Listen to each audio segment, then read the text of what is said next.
Welcome to another Soccer Down Here 1v1, and for this one we head to the Children's Healthcare of Atlanta training ground. Madison Cruz catching up with 7-0, the man who has caused a lot of problems for the opposition in MLS Next Pro on the left-hand side for Atlanta United so far this season, Cameron Dunbar. And we find out about Cameron's journey from a lot of different places on the map to now being a part of Atlanta United too. So here is the 1v1. Madison Cruz and Cameron Dunbar. This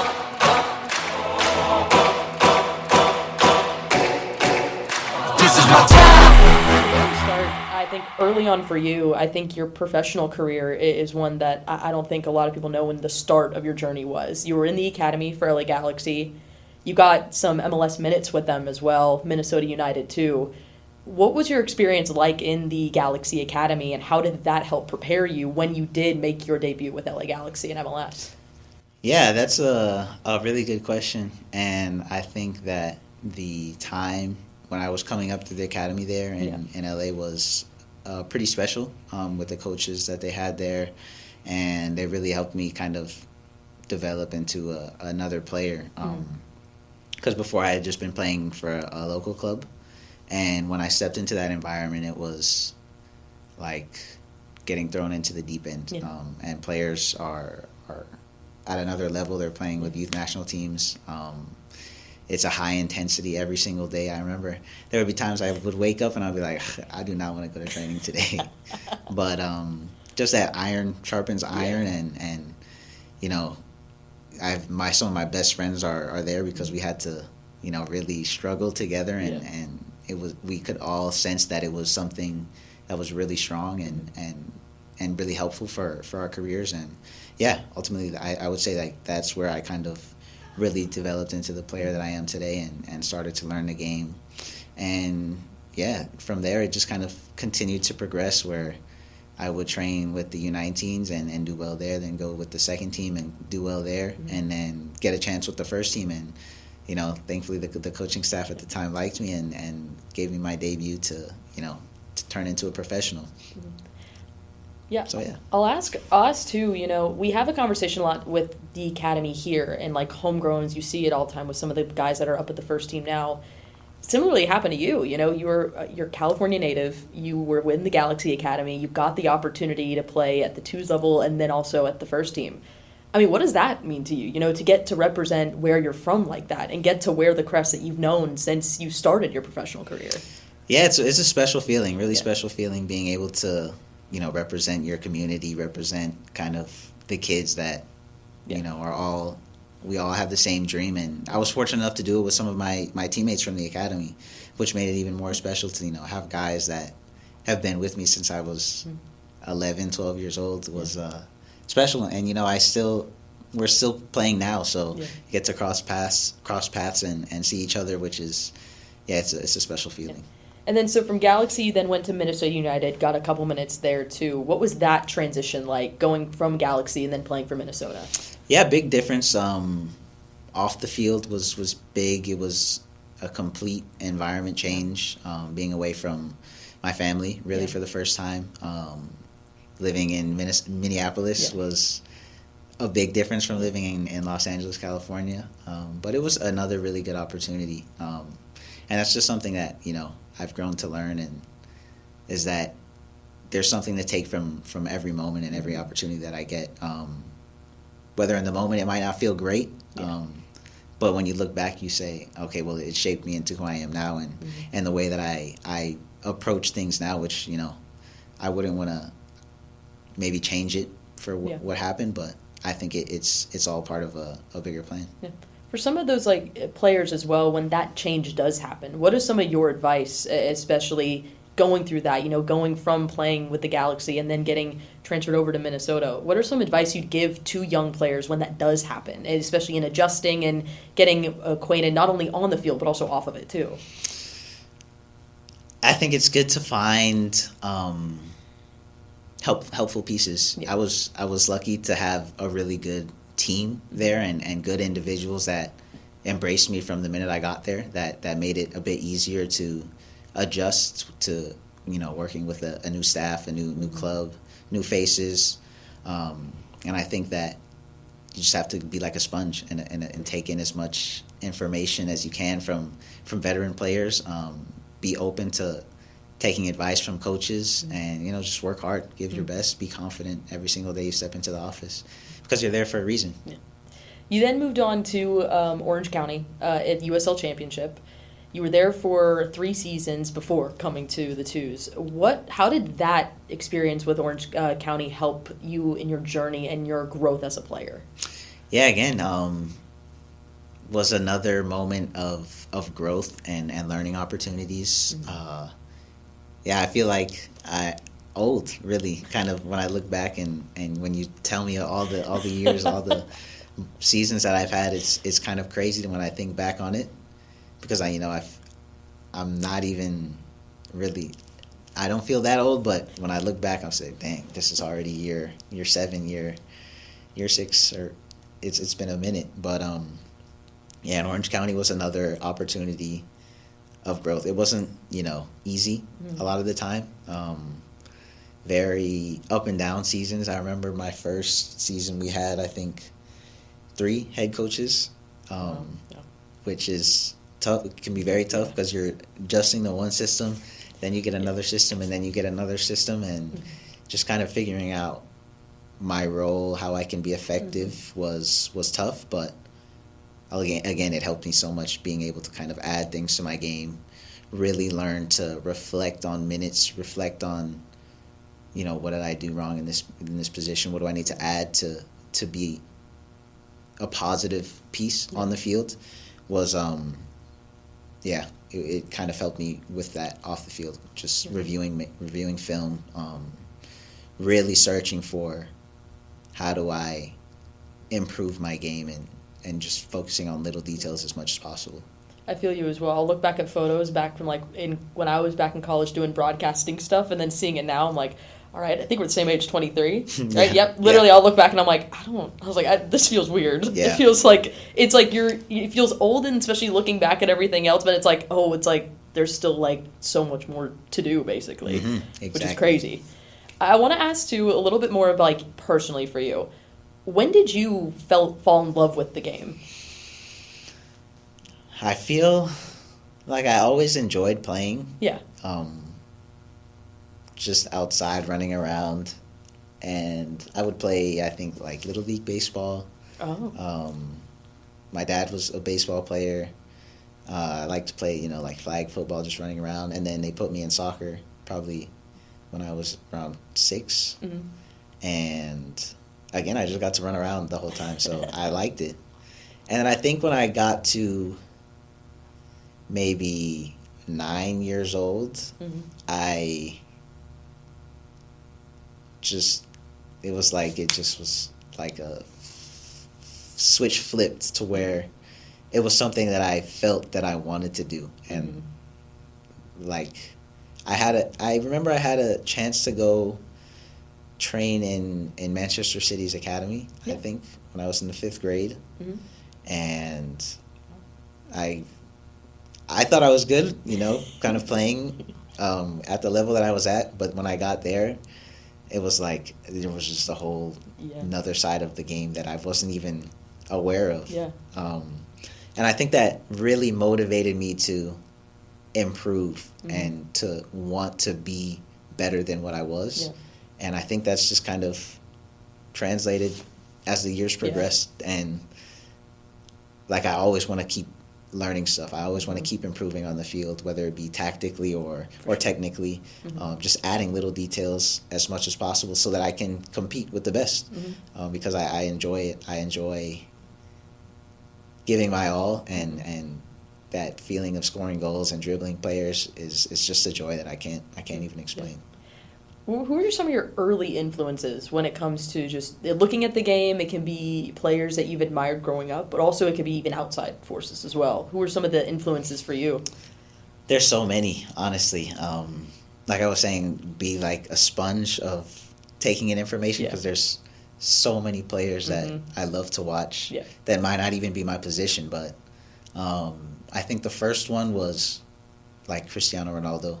Was the first real guy that I watched, and I was like, I want to be like him. He's fast. He's explosive. His dribbling is incredible. This is when he was at Manchester United, and like a winger. And then from there, it was like Raheem Sterling, watching him in Liverpool, then Manchester City. His movement off the ball is second to none, and something that I really enjoy watching. And just his positioning on the field and being able to score goals, sniff out goals is incredible. He's a player that I've watched and continue to watch all the time. And then from a dribbling perspective was Douglas Costa. His skills were, so insane to me watching him play. His speed, his control of the ball. And then what was funny was that he was my teammate in the Galaxy, which was like one of the highlights of my career for me, because he was a player that I would probably be his number one fan in the world, if I'm being honest.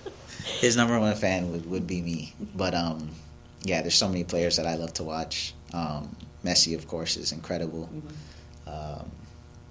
Surprisingly, Busquets is another one of my players that I love to watch him play. His scanning and knowing where to move the ball, where to pick out passes is it's amazing. Did you get the chance to chat with him when you were at Galaxy? Get the chance to ask him and learn some things from him as well? When he first came, our lockers were actually right next to each other. Oh, okay. And when I walked in, I was like, oh my gosh, I took out my phone and took a picture immediately. He wasn't even in. I just took a picture of his locker next to mine. But he's a great guy. Relaxed, chill, and what a player. Incredible player. I'll ask about World Cup quickly as well. With everything wrapping up, it here being right here in the U.S., what were some of your highlights? I think just seeing everything and, seeing whether it was games on the field and whatnot, even here in Atlanta, getting to experience it. What were some of the highlights for you? Yeah, I think just the energy that it brought to Atlanta. I know back home in Los Angeles it was incredible. My family were able to go to some games and experience that. And then here, just in downtown, it was always buzzing. The fan fest was buzzing. It was incredible to see so many people come together for the game that I love. And I know that it's still growing here in the U.S., so to see that people come out for it like that was, I think, really positive. Yeah. And then, you get to watch and learn as well. I'm sure people who were not as involved before are, appreciating some of the greatness that was on display in the World Cup. Yeah. Did you have a favorite match that you got the chance to see? There was a lot of them, but did you have a favorite one that sticks out? For me, I really enjoyed because my family is part Mexican, I think the Mexico versus Ecuador game was really good. That was the best I've ever seen them play. But that one was good. The U.S. versus Paraguay, that opening game was incredible to watch. They played amazing. And then, just watching, Spain dominance throughout the whole tournament was amazing. I love watching Lamine Yamal play, so anytime I can watch his games, I'll turn them on. He's incredible. I think the one that always, for me, was Argentina, Cape Verde. A sneaky one that I was not expecting. Obviously, Cape Verde was, a great run for them. I was like, I'm curious how it's going to go. I was like, it'll be interesting if they can keep it, scoreless, maybe at halftime. And then it just kept getting crazier. And I was like, all right. I was like, let's go. That game was ridiculous. The goals as well were Cabral's insane. goal, incredible. Yeah. That was insane. Well, let's switch to the twos. I want to talk a little bit about, especially the way that you play. How does that fit into what Jose wants this team to do, and how does his influence especially help you, especially trying to break out to what he wants to do in the style of the play? Yeah, I think with Jose I can be sort of like another voice for him on the field and another sort of set of eyes. Sure. I try to be, because I think the way that he sees the game and the way that he wants his team to play is really good, and kind of similar to the way that I like to see and then to attack. So I try to implement my style of play in the attack, which is to be creative, to find the moment for us to create something, whether it be with a through pass from me or a run off the ball for me to create space for someone, or taking the ball in and driving at the back line to commit defenders. I feel is my role, and to be a catalyst almost in the final third to get us goals. Is what I try to do. but yeah, I feel like the formation that we have is very effective. We have guys that are in good positions, and when we're able to move as a unit and we're all firing on the same cylinder, it's dangerous. Oh, yeah. I want to ask, too, it's something I've noticed from watching a lot of it and seeing it grow throughout since the very beginning, that the relationship between you and Dom on that left side has been really fun, I think, to watch grow, especially you guys get to know each other and the way you guys play, too. I feel like you guys are also very similar to how you make the runs, because Dom will make a run into, whether it's overlapping, underlapping, and you guys kind of set each other up for those moments. How has that relationship been, and connecting and forming that one? Yeah, it's been good the last couple weeks. Kind of, I think we're starting to really sort of understand each other's movements. Like I was saying, I watch a lot of the games and watch what he's doing as well, because we have to have a good partnership on that left side. And well, what I tell him all the time is, like, you can just run and I will find you. Just run. You make a run forward and I will get the ball to you, because he's fast, he's strong, he's able to break the line with his speed, and he draws in defenders, which helps me find space to operate in that half space. And then as well, if we flip vice versa and I'm the one that's wide and he's inside, it's good, because he can make the run and then I'll find him again for I remember, I think on one of the goals, I think it was just us two that we took the ball up the field and I played him in and he scored. But yeah, he makes it easy to play with his movement, and yeah, when the timing is right, he's basically unstoppable on that channel. Oh yeah.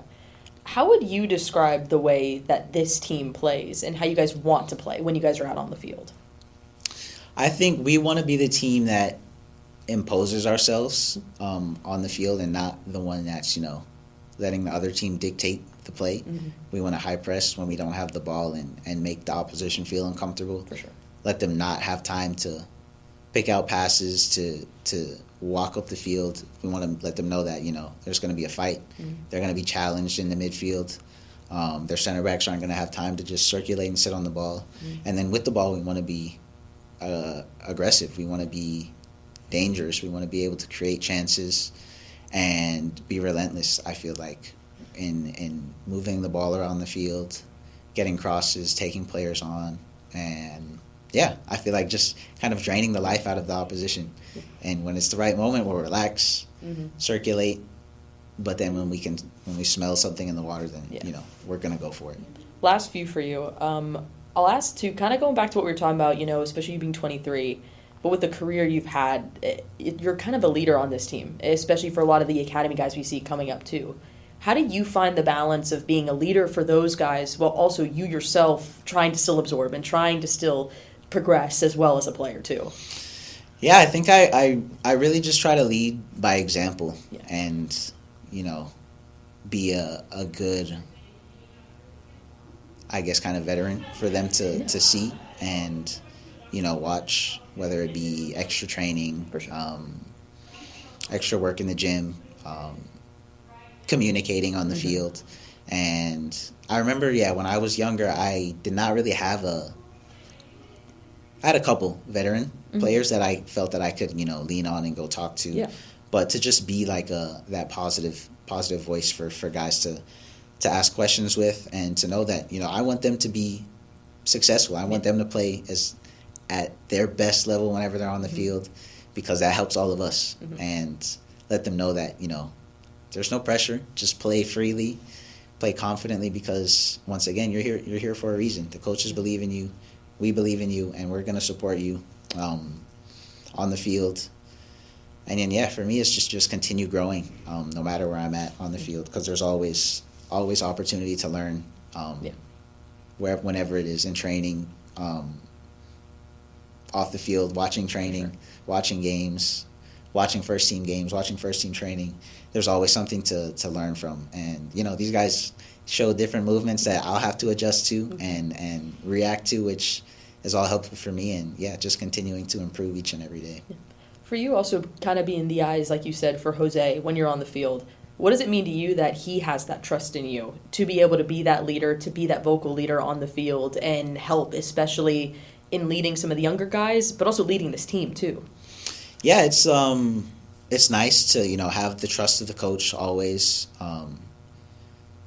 It helps give me confidence, helps give the rest of the team confidence, knowing that, they're backed up by the coaches, by everyone on the staff. And yeah, I think it's always good to create that positive environment from the coach trickling down to the players, so everyone is, on the same page, all moving in the same direction on the field.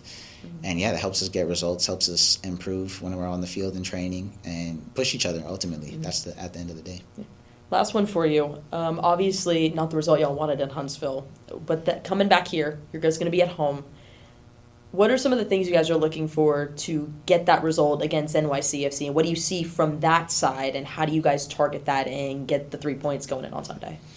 Yeah, the thing is that, we feel that we're performing pretty well as a group. I agree. And we have had some really good moments in the last couple of weeks. Even in this past game, we felt that we had really good moments. It's just, fixing up little details. And, that's what we're going to focus on this week, hammering out those wrinkles and taking a step in the right direction for ultimately the playoffs. We want to make sure that we're stepping into playoffs and taking these last 10 games as a real opportunity to take another leap and go to another level. So by the time that those knockout games come, we're ready. We're all locked in. We feel that we've had a really good last, month of the season, to where everyone is on the same page. Everyone is working, has the same idea in mind, and we're like a unit that's all moving in the same direction.